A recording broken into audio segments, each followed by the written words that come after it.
What's up? It's Jack. And for today's thing that I've been working on is I want to talk about how to play minor and major solos, improvising, using pentatonic shapes, but hopefully this is going to be an easier way to do it. And the reason why is there are only two shapes to remember.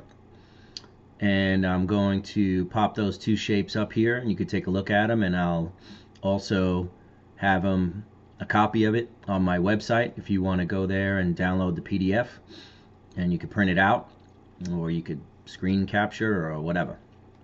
So let's talk about this little method that I've been using. First of all, this I think is especially better for beginners, but it can work for everybody. The reason that I started working with it, and it's not the only way that I solo, but it's a nice warm-up, is because I got, like a lot of people, and I started with a pentatonic box, probably the first one you learn, like if we were in E, 12th fret.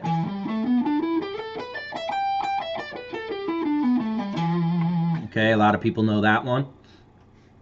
And what happens is you kind of get stuck in there. You might have a little bit of extensions. You might play like a couple frets behind, a couple frets ahead.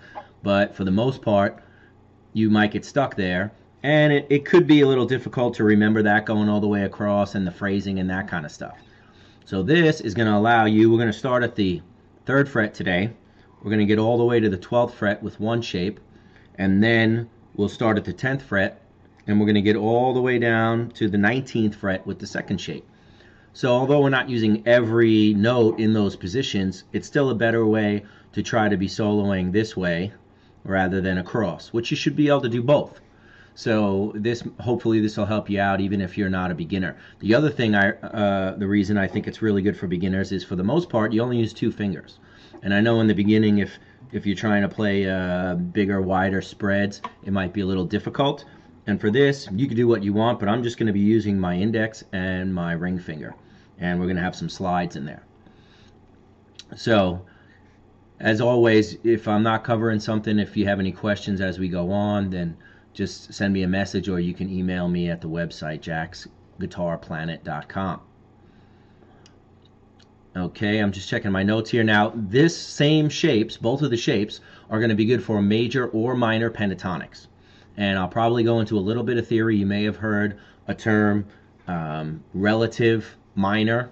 So you have a major scale, and then each major scale has its relative minor. Hopefully this will begin to explain it. There are a couple different ways to explain it. There are a couple different ways to apply it. That's what's great about the guitar. You don't just play one thing in one way, but it can also be confusing because of that. So hopefully we can get into that a little bit.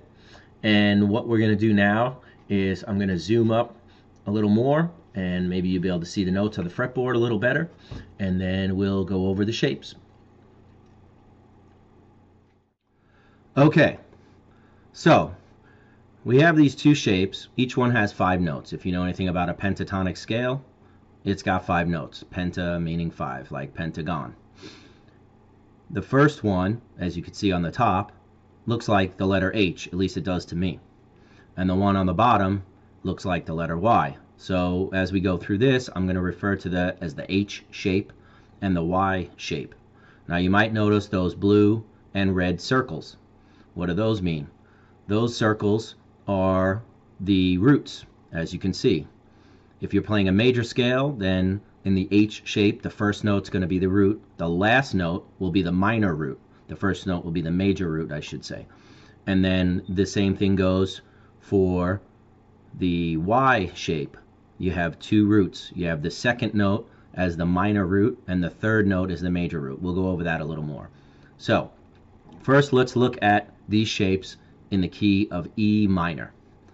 So, first thing I got to do is say to myself, where is the root? We're going to start with the H shape, and you can see that the root is at that last note.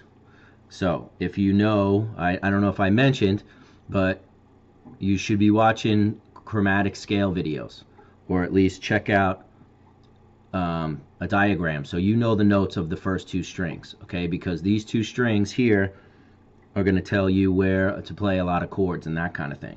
So I won't go into that, it's another video, but I know that on my A string, the 7th fret is an E note. And then you can see my red circle. I want that to be the E note. So now I can work my way backwards. There's my shape. I play it with one finger. And of course I play it the other way. Okay, so if the order of the notes, the root is last. Now because this is an E, you can start with an open string and then walk all the way up to the next root. Okay, so I mentioned that I'm going to be using these two fingers. So let's try that. Now, in general, I try not to make any hard and fast rules in guitar because it's whatever you feel like. But I would say a general rule is if you're going to go up the string, you should use one of these bottom fingers. So in this sense, I'm going to use my ring finger. And if you're going to go backwards, you're going to go lower notes, then you should use your first finger for a slide. And you can see we have 3 notes on the first string and only 2 on the second string. So I'm going to start on the 3rd fret, okay? I'm going to play. Then when I get to this 5th fret, I'm going to slide up to the 7th. You can sound that slide or not. Then my first finger is in position to play the 4th note of the pattern. And then I can play the last note of the pattern. Once again. If I was going to go backwards, I'll save the slide for the end. Again, sliding down with this first finger. You figure out what's good for you. So, okay, so here's where the magic happens. After I finish the pattern, I take my first finger and I place it on the next note. I mean the next string. And I play the same pattern again.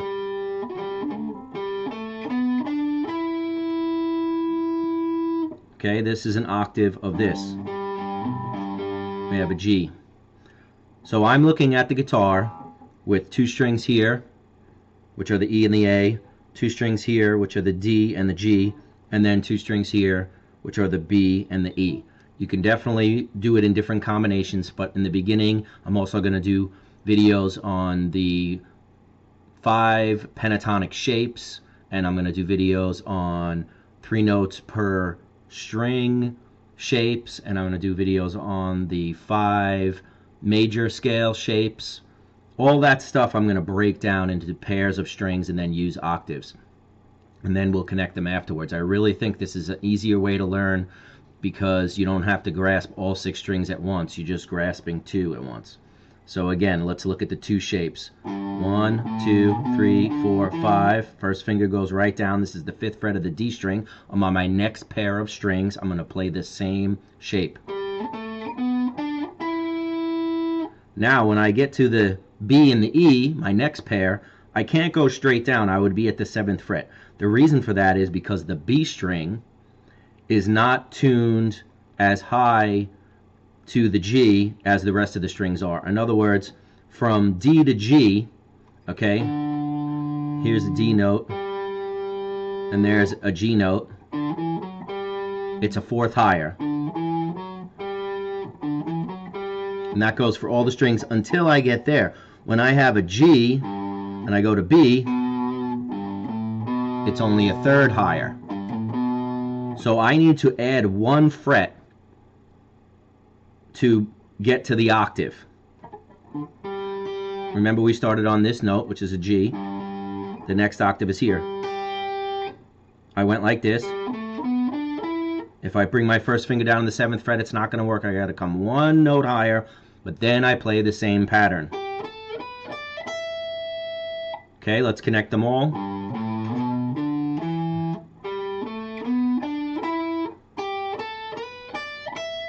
Again, same exact fingering, same sliding, same picking. It really helps to make it a little easier. Let's go backwards. Remember here, I'm on the 8th fret, but I want to grab the 9th fret with my ring finger. And then I'm going to grab the 7th fret here. And that's my root. So the roots are going to come into play a little more when we're soloing. because that's when you really want to figure out where are the nice notes to end and start on, that kind of thing. We'll do that in a minute. Let's look at the next shape, which is the Y shape. And again, if I'm referring to my chart, I see that the second note is the root. So I'm working with pairs of strings again, and I'm working with the E and the A string. So you can see in this case there'll be 2 notes on the E string, 3 notes on the A string. My minor root is on the E string, so I've got to find it. I know it's at the 12th fret. Okay, that's my E note. So my shape's going to look like this, and you might notice already that the Y is just the H flipped over. It's like opposite in every way, I'm pretty sure. So let's look at this.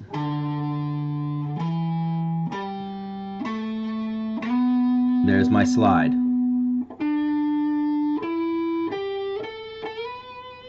Okay, there's my slide, and then again, I can't go to this fret. I got to go 1 fret higher when I get to my pair, the bottom pair of strings, the E, the B, and the E. Okay, backwards. I'm going to go to the 16th fret.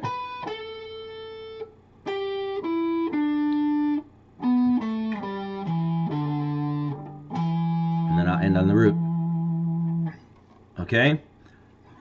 So, again, when you connect the two, if you start with the H, we finish the H here. If I take my first finger and just reach right across, I'm going to be in position for the Y. Hopefully you're getting a good understanding of that. Okay, so let's do both patterns, 3 octaves each, and see what we get. I'm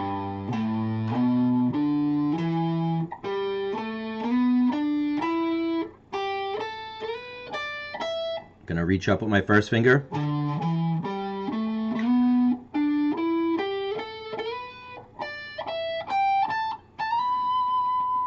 Okay, all the way to the 19th fret, and we started at the 3rd, and of course we have the open note. So hopefully you get a good understanding there, and I'm going to leave it to you to kind of figure out if when you change keys, then sometimes you're going to start with the Y, okay,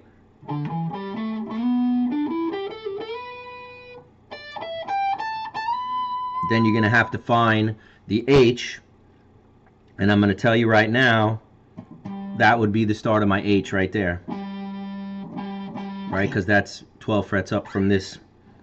So when we ended the H, we reach straight up and we start the Y. But when we end the Y, then we got 1, 2, 3, 4 frets back and we reach up and we could start the H. I've run out of frets. So let's put on a backing track now, and I'll kind of solo around with it, try to give you a few tips or something, and maybe give you a good example, and then we'll go over the major scale. Okay, so again, we're in E. This is why it's important for you to know where your roots are, because you want to end on a root for the most part.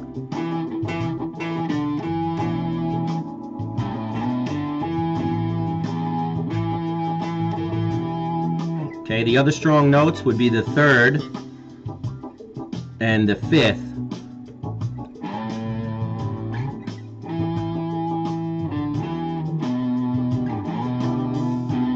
So you don't have a 3rd in a pentatonic minor. Oh yeah, you do. You have the G, sorry. And there's the 5th.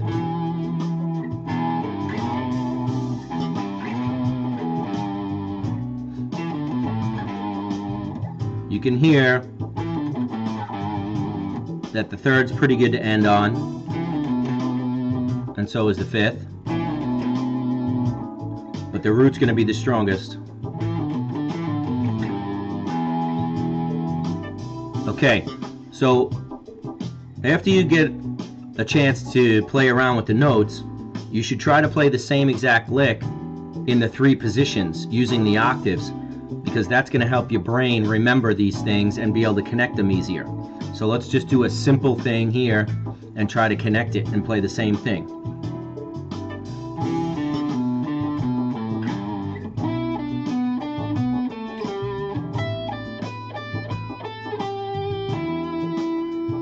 Okay, it's probably a little harder ascending because you got to jump to the notes.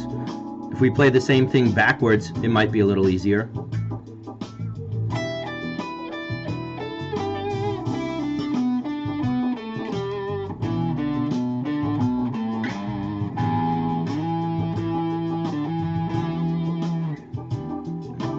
And then this Y pattern, you might recognize as like a Jimmy Page extended pentatonic box.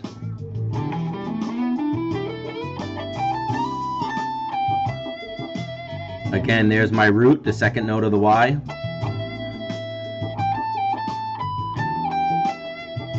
Here's the G, which is the third. And there, the last note is the B. That's the fifth.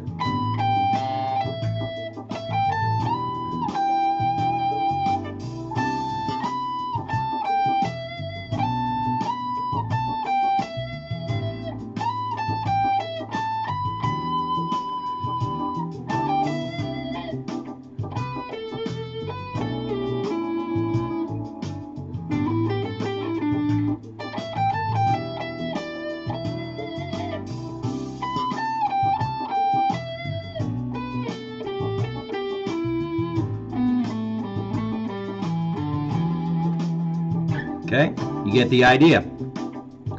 So experiment with that, and just a couple other few notes. One ways to make your solo sound interesting is to use bends and slides and legato. So I probably did some of that already. We're already using slides built in, right?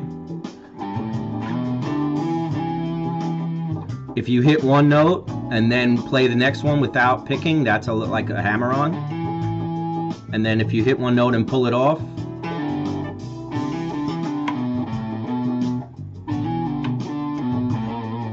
that kind of thing. So I'll cover more of that in later lessons, and there's lots of information on the internet. So now let's transition into a G major, and I'll give you an idea how the same exact notes can be used for the relative scale. Okay, so remember the G major is actually the major scale, and then the E minor would be the relative scale. But let's look at our major roots. Here's the shapes again, and you can see the very first note of the H is the root, and then that means the third and the fourth note are going to be your third and fifth. Those are the strong notes.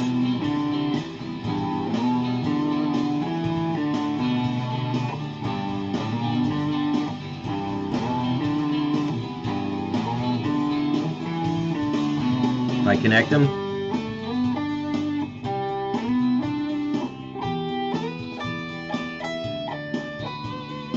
You can see that gets things a little interesting just by playing the same thing in different octaves. So again, before when it was minor, I was stressing this E note a little more. Now I'm going to stress the G.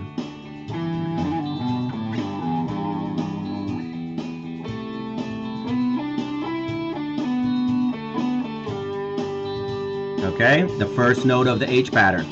On the Y, it's the third one.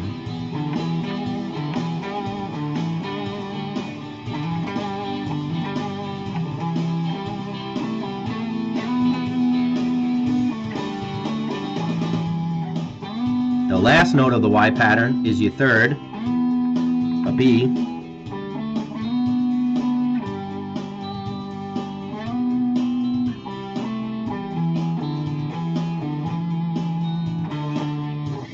And then you want to use this D note. That's the fifth.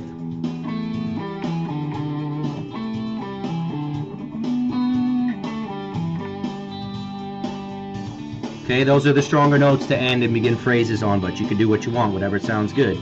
But again, if my third note of the Y is my root, let's make up some riffs and try to run them through the 3 different shapes.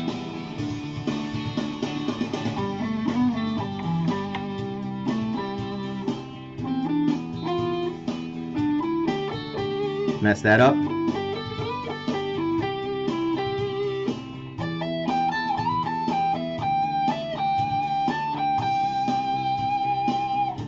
Okay, you get the same idea.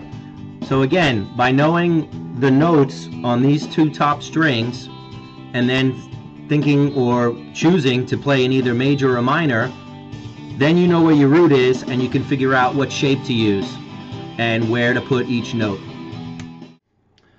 Okay, so hopefully that helps you out and get you going on soloing. You should be able to, do some soloing today, get yourself some chords or play it along to your favorite song. And again, the best thing is to be able to play these shapes in every key. And you may want to start with just moving the whole position and getting used to it. Instead of playing, starting here at the 3rd fret, we played, you could move it to here and then use the roots to figure out what key you're in.